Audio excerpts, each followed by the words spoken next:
Hello, everyone.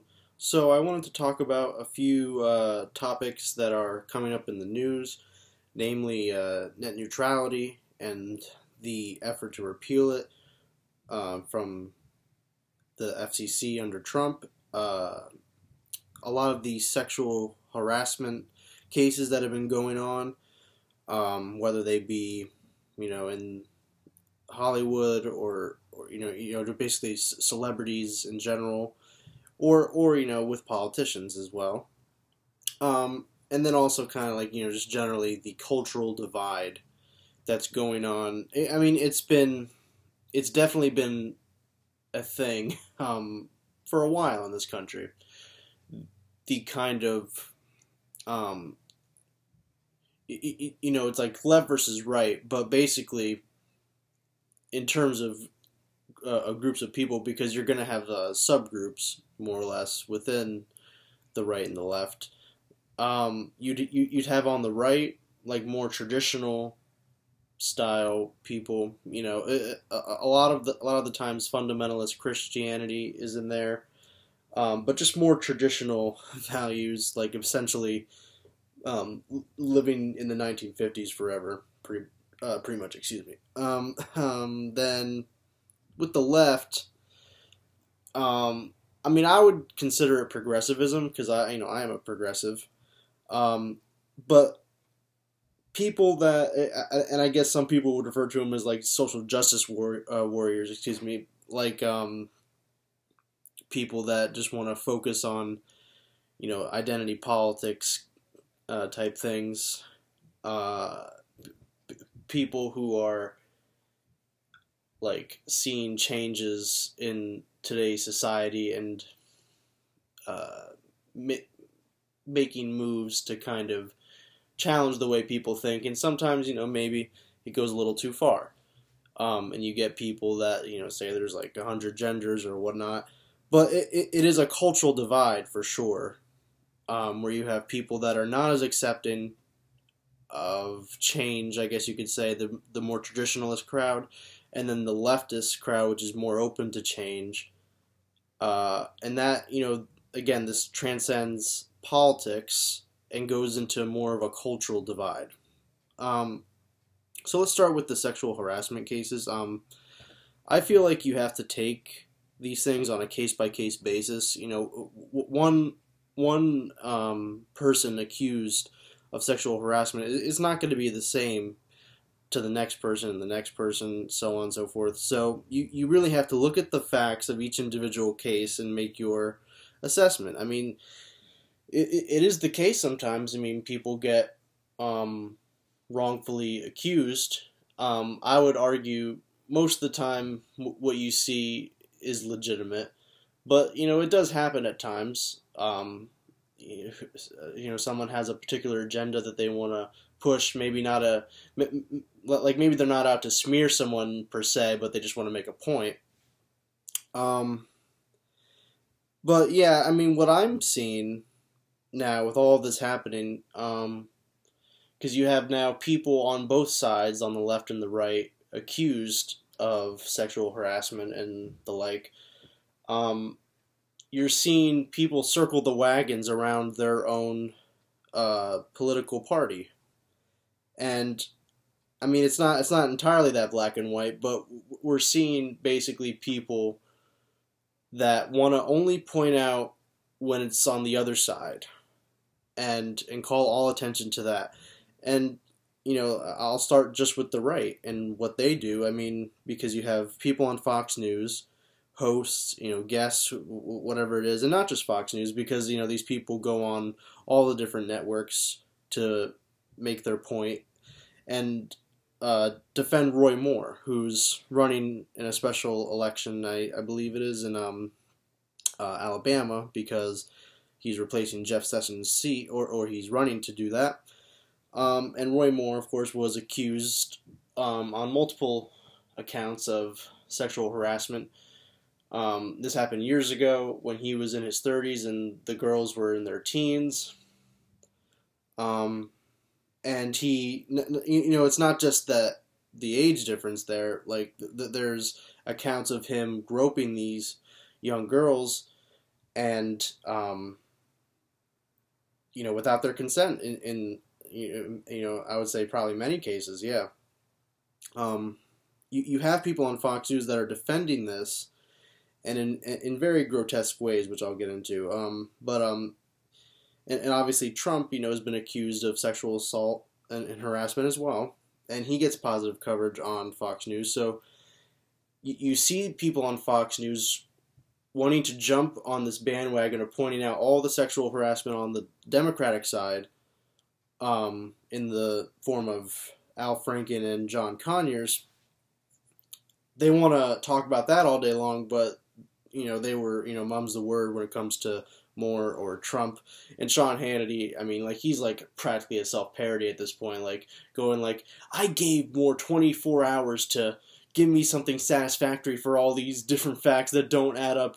And basically it comes down to what, the yearbook. Like there was a girl that had a yearbook signed by Roy Moore, and shows that they had a relationship when he was in his 30s and she was 16, whatever it was.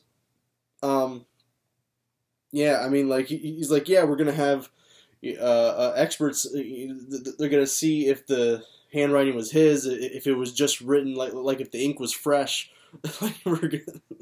Like that's what it comes down to. Yeah. Well, so when we get to the case for Franken or Conyers to resign, I mean, like they each have different set of facts about them. Obviously, like I say, like case by case basis. But I don't want to get into all the details of what they were accused of. You can look that up yourself. I'm talking about why it's a problem that they're in Congress and they're being faced with these accusations. I mean, obviously, if they're true, I would say it's awful, and they're bad people. We can talk about like forgiving them or whatever that entails. Like, oh yeah, I mean, I know Franken apologized to the girl and the girl accepted his apology. But the thing is this. These people are in Congress now, Franken and Conyers. And by the way, John Conyers was behind HR 676, a Medicare for All bill. So it's not like I have any pleasure like wanting to kick this guy out. I mean, he's been fighting for Medicare for All, single payer, probably longer than I even know. But the reason why it needs to be addressed, and in my opinion they should resign, is they're in Congress and they have to deal with these accusations and the fallout of that. And we can't afford to have like a congressman basically taking however time off that he has to focus on addressing these accusations and not be laser focused on attacking Trump on policy and also, I mean, pushing for a progressive agenda. They're not going to be as focused as someone who's not faced with these accusations. They're going to have to, make all kinds of statements about it, and I mean it's not going to.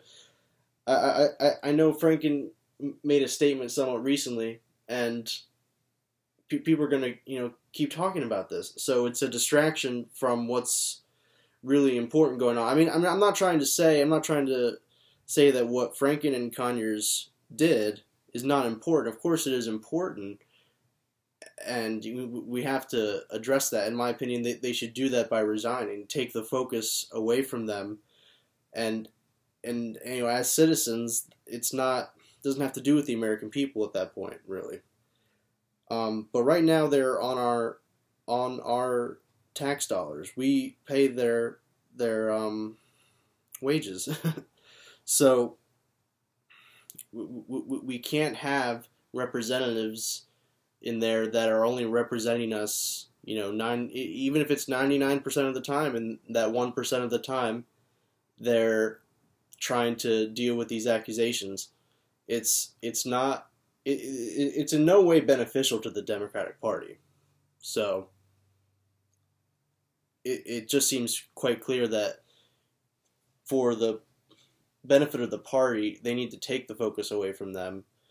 And also, like I'm saying, it's the right thing to do because we're paying them to represent us and fight our battles, and they're going to have to fight their own battles. And some say, that they should resign. Some are not as quick to go either way, I guess. I guess it's debatable. You have Al Franken, he's not the most left guy in the Senate, clearly. But he kind of is a good left ally. But, again, the national discussion is very important right now. And you go and watch TV, and that's what you see. That's what everyone talks about all day long, is all these sexual harassment cases. And I care, when you're talking about celebrities, that is kind of what it is. The fallout of something like that with Kevin Spacey, and he can't do House of Cards anymore. That is what it is. I'm focused more when it has to do with politics. It does take up a lot of the spotlight, and meanwhile, there's a lot of issues that aren't being addressed to the extent that they should. And a lot of it comes off as just like this hyper-partisanship. Like I'm saying, like Democrats want to defend their own, Republicans want to defend their own. But yeah, meanwhile, the internet is dying as we know it, with net neutrality being basically gutted. And you also have, by the way, blue dog corporate Democrats like Claire McCaskill and Joe Manchin cheering this on, and they're in the Democratic Party.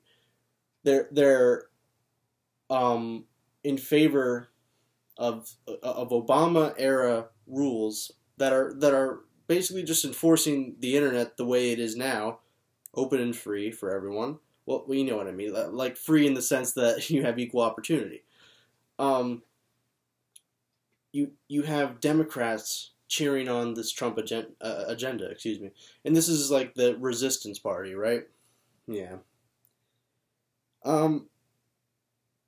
So yeah, a lot of times you'll hear like, oh yeah, you need these Democrats, you need them because in the particular areas, like you need to appeal to the voters and you got to be more right wing. But I know my question would be like, how much is too much? In Joe Manchin's case, he's in West Virginia. He, argues in favor of repealing the stream protection rule, and he's all like, I have no idea what qualifies as a stream, so how could I vote in favor of what I don't know? Well, you talk to the experts and look at the facts and see that you're making it more likely for your water to be polluted. So, in places that are heavily affected, by coal, like West Virginia, it's going to be a big problem. So yeah, these are serious issues, and instead what we see is the same old blue team versus red team mentality. This just partisan way of thinking where a lot, kind of like I've made this point before, a lot like the Republicans under Obama, just like staunch opposition no matter what. The Democrats, they have that kind of feeling right now. I mean, largely just because no one knows what they stand for. They're an anti-Trump party. Other than that, I can't tell you what they stand for. The GOP agenda, of course, is largely very horrible. In fact, I don't know if I can think of one thing the Republican Party is in favor for that I'm in favor for. But yeah, the Democrats need to oppose this, but yeah, they need to, first of all, adjust your outrage meter and talk about the things that matter. A lot of the times you hear from the establishment, whether it be the politicians or the media, you hear a lot of complaints about Trump's tone or the fact that he's on Twitter, which, yeah, I mean, these things are bad, but I care about what is the policy being implemented. What is Trump signing into law, and what is he doing via executive action that's going to hurt Americans? You don't hear a lot of the time the Democrats talking about these things. You hear it you hear it when it's very like a sexy story for the media, when it's something that's like very hot button controversial issue, like with DACA. And then you see, like with something like that, like as it gets more attention, you're kind of able to pull things back a little bit, and then it kind of backfired on Trump. So if that happened more, if the Democrats, called attention to these things more, like if it's net neutrality, if it's foreign policy, or healthcare, again, the Democrats, what they're doing is just defending the establishment most of the time. They aren't offering anything bold and radical that's going to excite people. It's just defense, defense, defense for Obama-related things, mostly. I mean, in the case of healthcare, yes, it's there isn't a consensus, if you will, that single payer should be the way to go. That's like in the grassroots, but in the terms of the mainstream of the party, yeah, it's not really getting there yet. And that's because, I mean, honestly, the hearts of the establishment, they're more with Clintonism. But, that's not as popular. So they don't wear it on their sleeves. They, dress it up with platitudes and cliches, and a lot of times identity politics too. And again, like I've always said, like, let's not demonize identity politics. Especially, if you're talking about minorities, if you're talking about like white identity politics, that's like white supremacy. But don't demonize identity politics entirely. Just say, like, we have to talk about more radical things than that, like a true economic vision of the future that isn't the same old garbage that we've been fed for the past, I don't know how many decades. And not just an anti-Trump party. We want to stand for our own ideas, but again, it's something that is not very popular right now. It's Clintonism, basically, neoliberalism, and they don't want to call it by name, and they don't want to detail what it is. It's all just the same old thing. So then we get to net neutrality. That being gutted is a very big deal. It's being politicized more than ever by the Republicans, and more specifically the establishment in Trump's FCC. They want to prevent states from passing their own net neutrality laws. And that's a inherently anti-conservative idea. This idea that you're going to have a government agency basically dictate what states can and cannot do. Like the whole idea of conservatism is,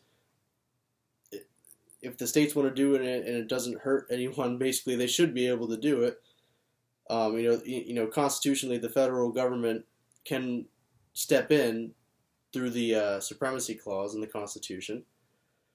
But conservatives would always argue, states should have the right to do what they want. And now it's only when they don't agree with the policy, then they say, oh, okay, well, actually, states, you gotta fall in line and listen to us. Same thing like with Obamacare. Kind of. I mean, you had people wanting to, just get rid of it in any way, shape, or form, and states like New York wanted to set up their own exchanges, basically, and then that's what they did. But you know how Republicans go. They just want a full repeal of Obamacare a lot of the times. So then we go to USA Today. I wanna kind of talk about what net neutrality is, and then delve into kind of my opinion of it. and this is from, it's like a letter from a media professor. So the Federal Communications Commission's proposed changes to net neutrality rules could signal the end of the open internet. The results for consumers, small businesses, independent journalism couldn't be more dire. Under Title II provisions, Internet Service Providers, ISP, are designated common carriers, which are expressly prohibited from stopping or slowing Internet traffic and establishing fast lanes that would prioritize download speeds for a fee, a scheme that amounts to cyber extortion. Should the FCC plan prevail, the entire ecosystem of the Internet would change. ISPs, which already enjoy monopoly status in cities and towns across this country, would be able to play favorites with all manner of Internet traffic, from streaming services to alternative news sites, while an open Internet provides a level playing field for any user. The elimination of net neutrality gives ISPs enormous power to pick winners and losers in cyberspace. A lack of transparency surrounding this effort is emblematic of the sort of control ISPs would like to command.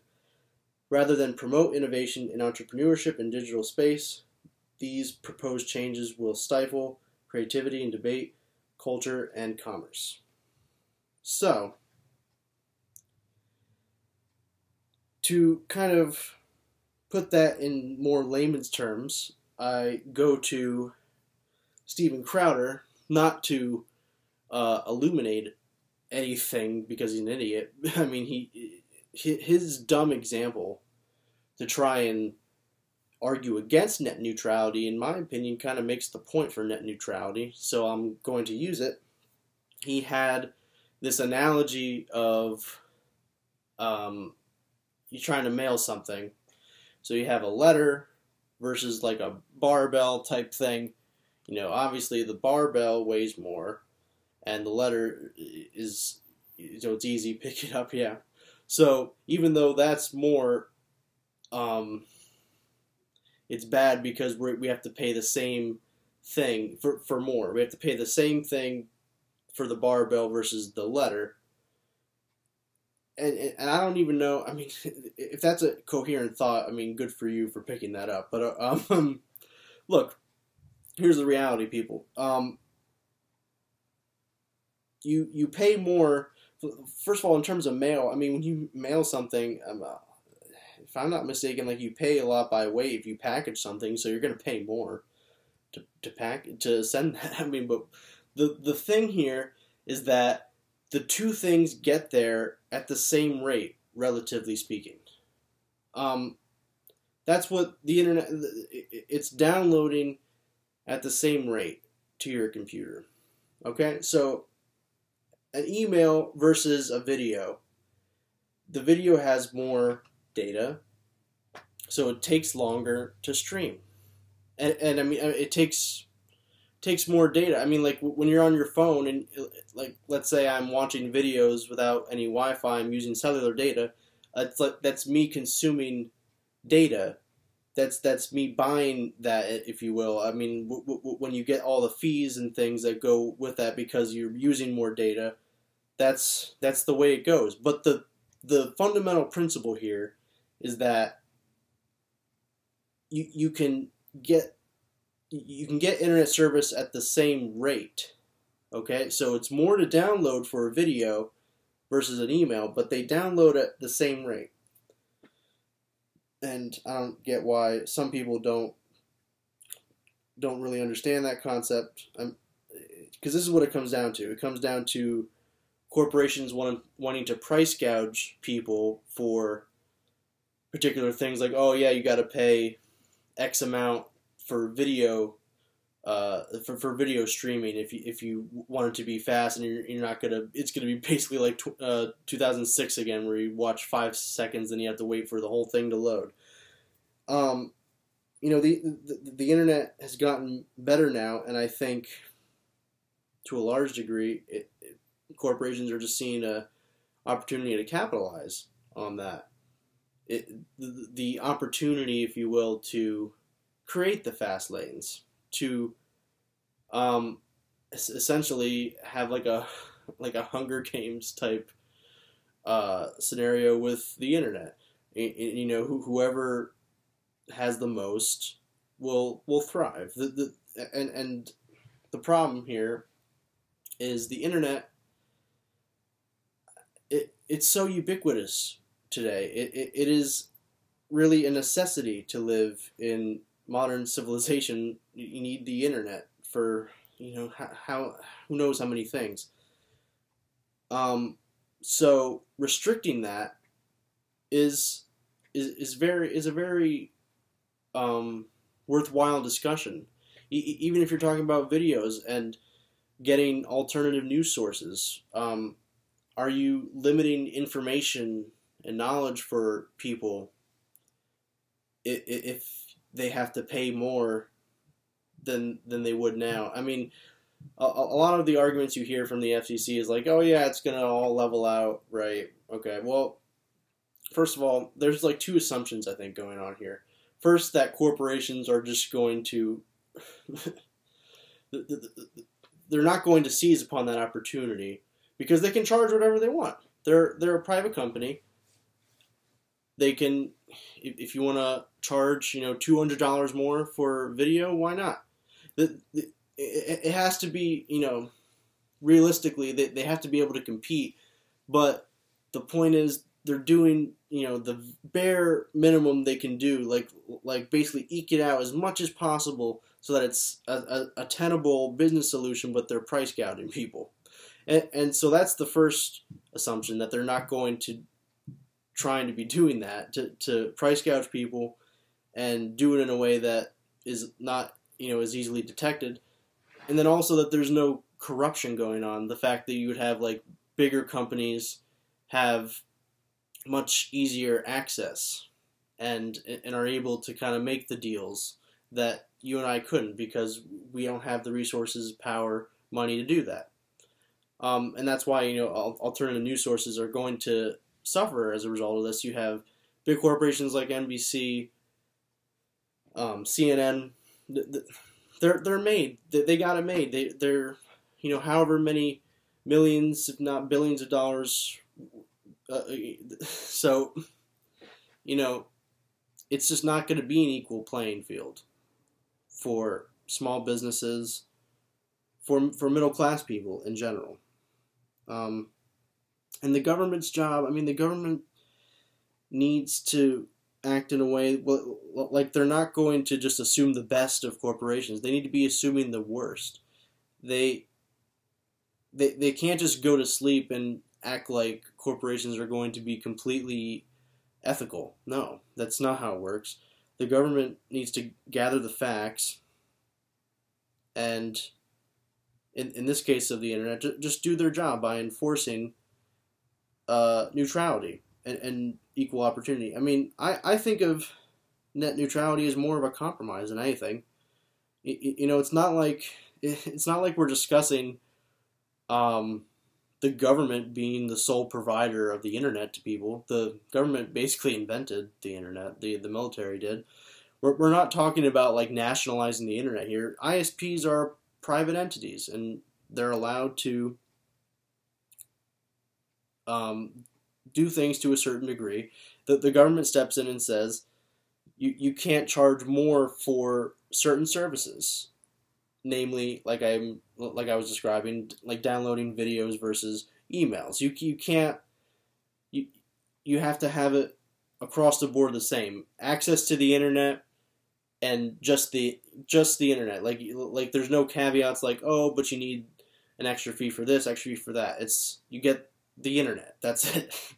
So, and you know, these private companies, that they lobby politicians.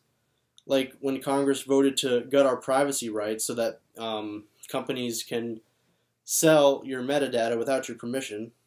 All Obama set out to do was keep the internet on an even playing field, like I've been saying. So that certain things wouldn't be burdens for people having to pay more for certain things, like with video and news, like I'm saying. So, I mean, what I'm seeing across many different issues really is the culture war being amplified and more divisive. The Democrats have a little bit more leeway. They aren't, guilty of every deplorable thing that the Republicans want to do or have done. And the Republicans, they want to defend Roy Moore and use these ridiculous arguments when it comes to the sexual harassment cases against him. I don't know if it was his lawyer or something, but somebody went on CNN and talked to Chris Cuomo and was saying, yeah, well, the one girl, there was one girl that was not of legal age, she was 14, and the rest were legal, they were 16, 17. I have not really heard anyone raise this point, but I wish someone would. Why doesn't someone be like, okay, if you're telling me that this 30-year-old guy had relationships with teenagers, 16, 17, then one was 14, what you're telling me is, okay, 93% of them, or whatever the number, 90-something percent, were totally legal, so end of story. What? What? One girl was 14. That's not legal age. That is illegal. That's pedophilia. So, how do you, I don't get talking your way out of that just because there's other cases of girls that were of legal age. And by the way, if the accusations are true, which, present me the evidence that, is disproving these accusations, I'd love to see it. I'd love to see that, excuse me. If these accusations are true, it doesn't matter how old they were. He forced the girl down to his crotch and did all these things that were against their consent and snuck up on one of them in the dark. So doesn't matter how old you are at that point. That's assault. But this is the GOP. They're desperate because they want to go as far right as they can. Roy Moore is not only opposed to gay marriage, he wants to ban homosexuality. So this is not that different from Trump throwing out red meat to his base, talking about all the different cultural issues like the NFL protests or whatever it might be. I'm not necessarily saying Trump doesn't believe in those things, but I understand, in my opinion, he knows he's doing that strategically. He knows that people in his support across the country, his supporters, are going to eat that up, and he says it and understands the consequences behind that. I think he's also kind of worried that he is losing support for numerous reasons. You just go down the list at that point. Trump to me doesn't have much of an ideology. It's mostly just self-aggrandizement and making himself more powerful, and a lot of shady business dealings. And then you go with Ajit Pai, the head of the FCC right now, who's the figurehead in this move to gut net neutrality. I already know that the way politics works, it's the revolving door. He's gonna come out of that position and be picked up by an internet service provider, Verizon, whoever it might be, and he's going to get paid very, very handsomely as a lobbyist. And these things are so predictable. This is how our politics, it's become the standard now, basically. Doing the bidding of corporations in exchange for money and power. So the GOP wants that system, unchecked beyond belief. And the Democrats, they're reluctant to take a truly progressive stance, and this is a big problem. That, again, they're not willing to stand behind the will of the people. The people know that government is very corrupt, but the Democrats don't want to call that out. They believe that they so desperately need corporate donations to win, but this is not true. This is just demonstrably not true. Hillary ran the most expensive campaign ever and still lost. Some of the main party leaders, Chuck Schumer, Pelosi, they're such corporate darlings with Wall Street. they don't stand up to regulating Wall Street, and they don't stand against special interests influencing our politicians. And that's because their careers are built on this way of doing things in Washington. They're a house of cards. I mean, I like, where's the grassroots support for someone like Chuck Schumer or someone like Nancy Pelosi? You see it for Bernie Sanders, but a lot of it, I think, is just name recognition. They're like, oh yeah, like, he's a Democrat and he's said some things that I like. Yeah, he's cool. But like, you ask people on the street, like, what do these people stand for? Like, name something that they accomplished. They're not going to tell you anything. It's the red team versus blue team, like I'm telling you. So the incentive structure has to be changed in politics, in my opinion. It depends right now on how much money you raise, and you get that money through voting according to the donor's interest, whoever is going to donate to you in your campaign to run for re-election. Because this is a constant cycle. You're in office and you're already thinking about re-election. This is how it works. A lot of people believe, it's naive to think this way. It's like, oh yeah, that's like the quid pro quo type way of doing things. Like, that's not the way it really happens. Well, the fact is, public opinion has a degree of sway on politics, but studies have shown that our country functions more as an oligarchy. And policy-wise, Congress and government in general has not been in alignment with the people. And I think the reason you see a rising far left, if you will, I put that in quotes, far left, because I think what everyone's definition of far left is going to be very different. You talk to someone in the establishment, they might say, like someone like Bernie Sanders, but like Bernie is more or less, I think, the center for a lot of people in this country, like almost a majority. So far left, however you define that, and the far right, which, in my opinion, you can put a pretty solid definition on that, like white supremacy, basically. The reason you're seeing a rise in the the polar opposites on the spectrum is people are tired of seeing the same back and forth. And again, this is the culture war. We've been arguing over the same things, probably as long as I've been alive. The answer is not more fanatical moderates, as Suzanne Collins put it, and her and Joe Manchin going on, I don't know what network it was, but like trying to champion this no labels group because they're centrist, and everyone loves that. Everyone likes the ooey gooey center, they always call it. I believe almost was it Hillary who described it that way? I don't know, but you know what? That's not what's happening now.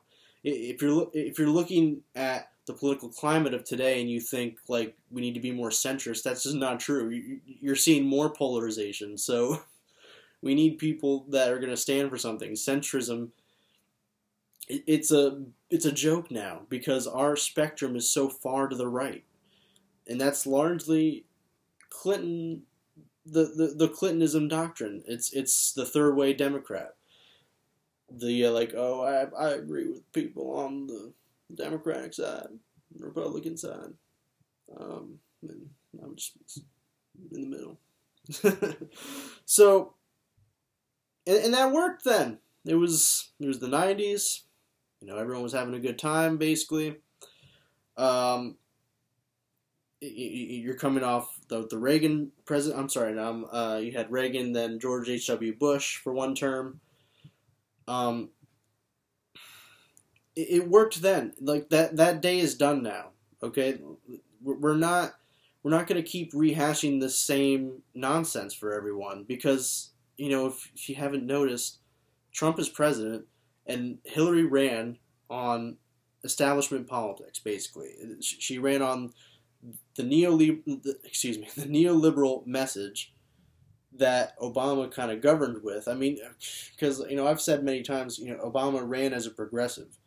So whether he truly believed in those things and then was swayed by money or just being in power and having people in his ear sway him a different way, or if he did that strategically, like knowing he was going to govern a different way. What I can tell you is that it won elections, won it twice for him. Uh, so Hillary,